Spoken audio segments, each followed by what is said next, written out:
जहाँ तक सवाल आपने राजनीतिक किया, देखिए जब सत्ता में पार्टी रहती है, समाजवादी पार्टी जब सत्ता में थी तब याद नहीं आए अति पिछड़े। अब अति पिछड़ा जब साथ छोड़ दिया है तो अब दगे हुए कारतूस इकट्ठा कर रहे हैं। दगे हुए कारतूस जो लंबे समय से जेल में हो, किसी के दुख सुख में जा न रहा हो, उस व्यक्ति के यहाँ जाने से वो संदेश देना चाहते हैं कि प्रजापति हमको वोट दे दे। अब वो कल्चर जो फैल गया है, अब पूरे प्रदेश का प्रजापति भागीदारी पार्टी प्रेमचंद प्रजापति के यहाँ चला गया। अब जमाना गया। ओम प्रकाश जी, देखा जाए तो आप कभी कांग्रेस की तारीफ कर रहे हैं, कभी भाजपा की तारीफ कर रहे हैं। 2024 को लेकर आप इतने कंफ्यूज क्यों दिख रहे हैं? नहीं, देखिए पहले तो आप लोग कंफ्यूज मत होइए।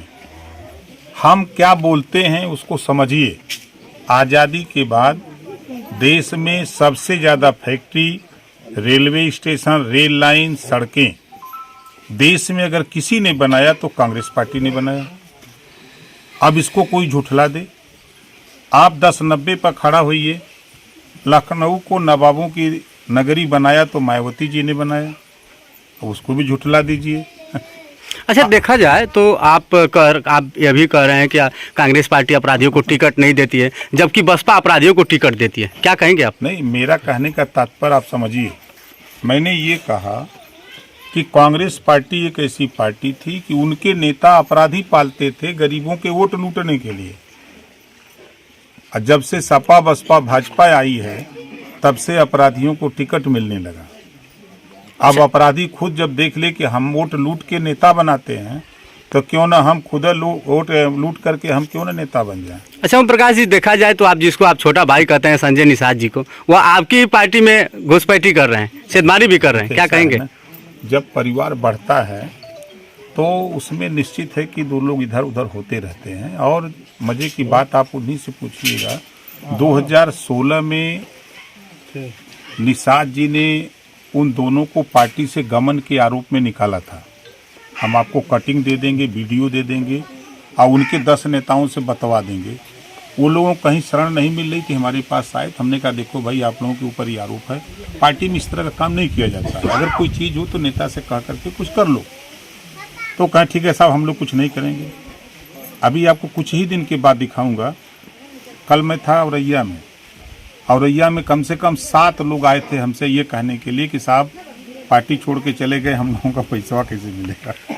जी, प्रदेश की सरकार बार बार कह रही है कि अपराधी प्रदेश छोड़कर चले गए हैं, वहीं प्रतापगढ़ में दिन दहाड़े हत्या हो जाती है। क्या कहेंगे? कि अभी तो मैंने सोशल मीडिया पे देखा जो आप बात कह रहे हैं कि अपराधी, मैं फिर कह रहा हूँ, अपराधियों को संरक्षण पार्टियां दे रही हैं। अपराधियों को संरक्षण पार्टियां दे रही हैं। उदाहरण कानपुर से हम शुरू करें। विकास दुबे, अगर घटना नहीं हुई होती तो विकास दुबे के खिलाफ कार्रवाई होती। इलाहाबाद में अगर उमेश पाल की हत्या नहीं होती तो क्या वहाँ के माफियाओं के खिलाफ कार्रवाई होती? गोंडा में अगर माफिया ने कार्रवाई नहीं किया होता, हत्या नहीं किया होता तो कार्रवाई होती। मैनपुरी में जब अपराधी अपराध करता है तब पार्टियां जाग रही हैं। हम कह रहे हैं कि जितने भी अपराधी हैं, सरकार के पास रजिस्टर नंबर 8 है थाने पर। मेरे दरोगा जी बेहतर जानते हैं। रजिस्टर नंबर 8 होता है थाने पर, जिसमें अपराधी प्रवृत्ति के व्यक्तियों का वो लेखा जोखा रहता है। हम लोगों के पास नहीं रहता है। आपके पार्टी से विधायक है अब्बास अंसारी, जो मऊ सदर सीट से विधायक भी हैं। हम क्या कह रहे हैं जी? हम भी तो वही बतिया कर रहे जो आप पूछ रहे हो। अच्छा, एक चीज़ और देखा जाए तो लगातार अपराधियों पे बुलडोजर की कार्रवाई की जा रही है। क्या यह रफ्तार 2024 तक दिखाई देगी? देखिए, अगर देखा जाए तो मैं फिर कह रहा हूँ कि ये सरकार जो बनती है प्रदेश में, वो सरकारें जानी जाती हैं अपने अपने नाम से।